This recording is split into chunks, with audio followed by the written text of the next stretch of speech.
В Уфе состоялся 4-й молодежный образовательный форум «Курс-2020. Карьера, успех, развитие, созидание».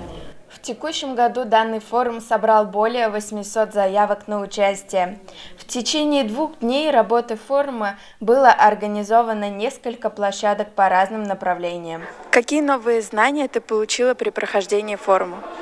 При прохождении форума самое интересное для меня было, как именно составлять проект. Я вообще первый раз в жизни связываюсь с подобной проблемой.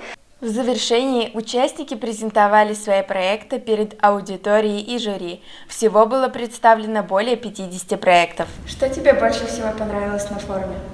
Во-первых, это выступить снова с очередным проектом, и во-вторых, это послушать выступления других участников, у кого какие есть интересные проекты, и в целом участвовать не только в этом конкурсе, но и в форуме, так как уже 3-й год подряд участвую.